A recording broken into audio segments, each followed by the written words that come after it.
Hello students, आज हम लोग विधायिका के बारे में पढ़ेंगे। पिछली बार वीडियो में हमने क्या देखा था, सरकार के बारे में पढ़ा था। तो सरकार में हमने क्या देखा था, सरकार के 3 पार्ट होते हैं। 3 पार्ट में विधायिका आती है, विधायिका के बाद कार्यपालिका आती है, कार्यपालिका, और एक तीसरा आता है न्यायपालिका। तो इसमें 3 हो गए। सरकार में कौन कौन से हो गए? विधायिका, कार्यपालिका, न्यायपालिका।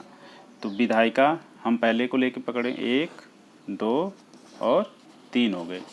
तो 3 में से हम अब पहले को लेके चलेंगे, पहले को समझेंगे, फिर इसके बाद हम दूसरे को देखेंगे। तो इसमें पहले में हम केवल विधायिका को लेके चलते हैं। तो अब हम देखेंगे विधायिका।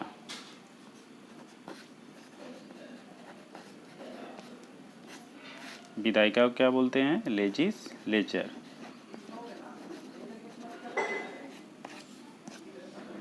तो लेजिस्लेचर क्या होती है? विधायिका। विधायिका का मतलब जो विधि बनाती है, विधि बनाना। इसका काम क्या है? विधि बनाना। विधि क्या होती है? लॉ होता है। जैसे कोई देश होता है तो उस देश का जो सिस्टम चलता है वो किसके बेस पे चलता है? लॉ के बेस पे चलता है, कानून के बेस पे चलता है विधि, या इसको हम कानून भी बोलते हैं।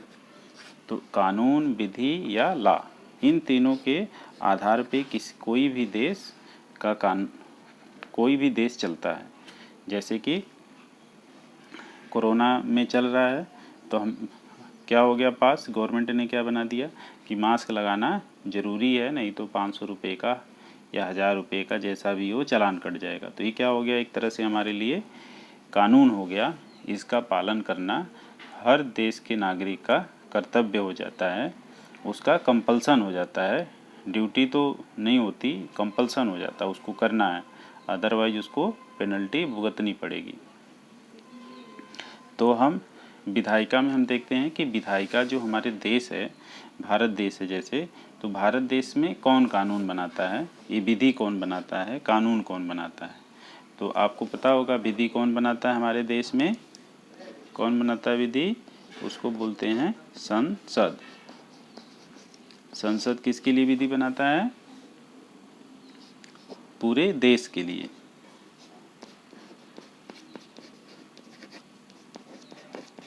संसद पूरे देश के लिए विधि बनाता है। इसी तरह से हर राज्य में विधायिका, विधान सभा, जैसे विधानसभा विधान परिषद होती है, तो हर राज्य में क्या होता है? राज्य विधायिका होती है, राज्य विधायिका। तो राज्य विधायिका, जैसे हरियाणा विधानसभा विधान परिषद है तो हरियाणा की विधायिका हो गई। उसी तरह ये उत्तर प्रदेश है तो उत्तर प्रदेश की विधायिका होगी। उसी तरह तमिलनाडु है तो तमिलनाडु की विधायिका होगी। तो ये क्या करता है? राज्य के लिए कानून बनाता है। अब मान लेते हैं कि एक ही विषय है, उस पे संसद ने भी कानून बना दिया और राज्य ने भी कानून बना दिया। तो मान लेते हैं दोनों में विरोध होता है कि किसका कानून माना जाए, तो किसका माना जाएगा? संसद का कानून सर्वोपरि माना जाएगा, क्योंकि संसद जो है सर्वोच्च है। इसलिए संसद के जो कानून होंगे वो पूरे देश में लागू होंगे। तो हम इसको आगे धीरे धीरे देखेंगे। पहले हम इसमें सीखते हैं कि संसद या पार्लियामेंट जिसको बोलते हैं, ये कानून बनाती है। तो थोड़ा संसद के बारे में समझते हैं, जो कि सेंटर का कानून है, और जो हर राज्य हैं अपने राज्यों में बनाते हैं, वो क्या होती है? राज्य विधायिका होती है। तो हम विधायिका में हम देख रहे थे कि भारत देश के लिए कौन कानून बनाता है? संसद बनाती है। संसद ने कानून बनाया। तो संसद क्या होती है? इसको इंग्लिश में क्या बोलते हैं? पार्लियामेंट। PARLIAMENT, parliament. तो पार्लियामेंट जब कानून बनाती है तो इसमें हम देखते हैं कि संसद क्या कितने होते हैं। संसद के 2 पार्ट होते हैं। एक होता है लोकसभा बोलते हैं एक को, दूसरे को क्या बोलेंगे, राज्यसभा। एक लोकसभा हो गया, दूसरा राज्यसभा हो गया। तो लोकसभा क्या होती है, मान लेते हैं ये बिल्डिंग है। अब यहाँ क्या होती है, एक सभा बैठती है, बहुत सारे लोग बैठते हैं, और एक क्या होगा यहाँ का चेयरमैन होगा। जैसे कोई सभा होती है तो कोई ना कोई हेड हो जाता है उसका। उसी तरह यहाँ पे राज्यसभा होती है। राज्यसभा में बहुत सारे लोग बैठते हैं और उसका एक हेड हो जाता है। तो अब हम देखते हैं कि जो लोकसभा हो गया, ये राज्यसभा हो गई।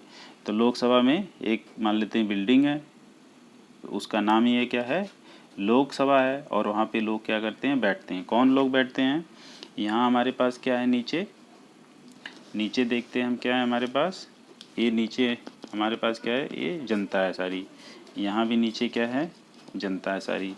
ये जनता क्या करती है, चुनाव करती है जो 18 साल से कम उम्र के नहीं हो, मतलब 18 साल के हों या 18 साल के ऊपर के हों।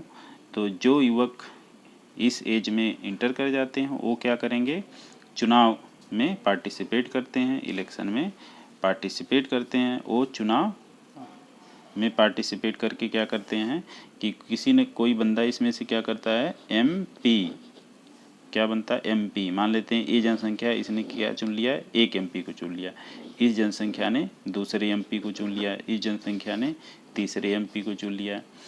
तो हमने इनको चुना और ये एमपी क्या करते हैं, यहाँ जाके लोकसभा में बैठते हैं और देखते हैं कि जो देश के हित में जो भी कानून है उसको ये बनाते हैं।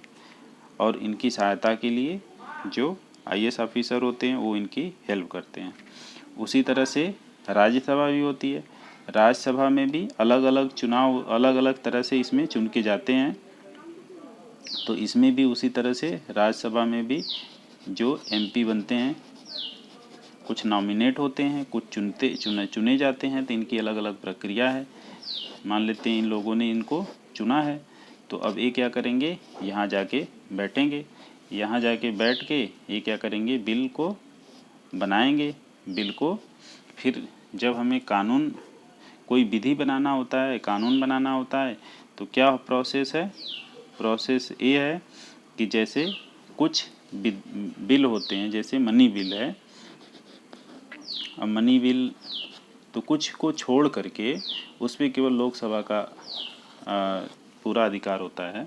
बाकी सारे जो बिल होते हैं ये पास करता है, लोकसभा पास करेगा, फिर राज्यसभा पास करेगा, फिर जाके ये कहाँ पे जाता है, इसके बाद प्रेसिडेंट के पास जाता है। प्रेसिडेंट के बारे में जानते हैं आप लोग, क्या होता है, ये राष्ट्रपति होता है। राष्ट्रपति क्या है, ये पहला नागरिक भी होता है देश का। तो राष्ट्रपति के बाद जाता है। राष्ट्रपति जब साइन कर देता है तो वह बिल क्या हो जाता है, पहले यहाँ से क्या जाता है, बिल, वर्ड्स हैं ये, पहले बिल बनता है, BILL बिल। बिल के बाद क्या होता है, जब ये राष्ट्रपति के पास जाता है, राष्ट्रपति साइन कर देता है, तब यहाँ से क्या निकल जाता है, ये कानून। तब वो क्या बन जाता है, हमारा एक्ट बन जाता है, अधिनियम बन जाता है। तो एक्ट पहले बिल ये लोकसभा राज्यसभा दोनों पास करेंगे, फिर राष्ट्रपति के पास भेज देंगे, राष्ट्रपति साइन कर देगा तो क्या बन जाता है, कानून बन जाता है। तो इस तरह से ये हमारा प्रोसेस होता है। हमारा जो इंडियन कॉन्स्टिट्यूशन है उसमें इस तरह का प्रोसेस बताया गया है कि कैसे हमारा विधि बनेगा। तो और ये विधि कौन बना रही है, संसद बना रही है। संसद क्या है, सर्वोच्च विधि निर्माता है देश के लिए। और वो किस आधार पे बनाती है विधि, कि उसकी विधियां ऐसी होनी चाहिए कि संविधान से असंगत नहीं होना चाहिए। नहीं, सुप्रीम कोर्ट उसको देखेगा, देख करके उसको निरस्त भी कर सकता है। तो अब हमने क्या देखा, लोकसभा राज्यसभा। तो हम लोकसभा का देखते हैं।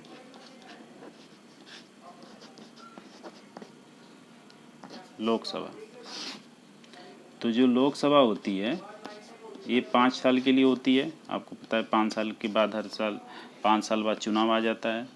फिर इसके बाद क्या होता है, प्रेसिडेंट इसके पहले भी मान लेते 3 साल पूरा हुआ, लेकिन 3 टर्म पूरा हो गए, 1 2 3, और कितने साल का होता है 1 2 3 4 5, ये 5 साल के लिए चुनी जाती है।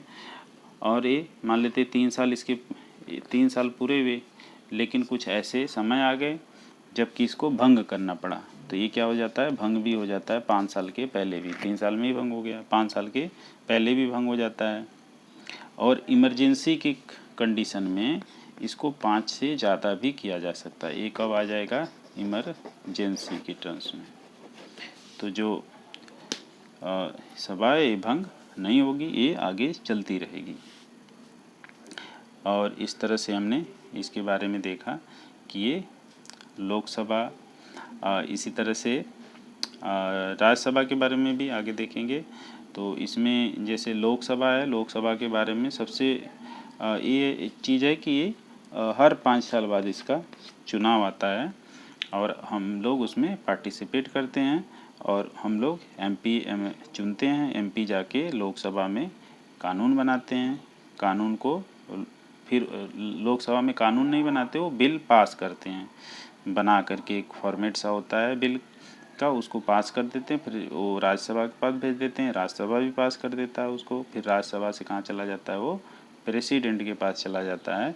प्रेसिडेंट जब उसको पास कर देता है तो उसको हम बोलते हैं कि वो क्या बन गया, एक्ट बन गया, क्योंकि उस पर प्रेसिडेंट के साइन हो गए।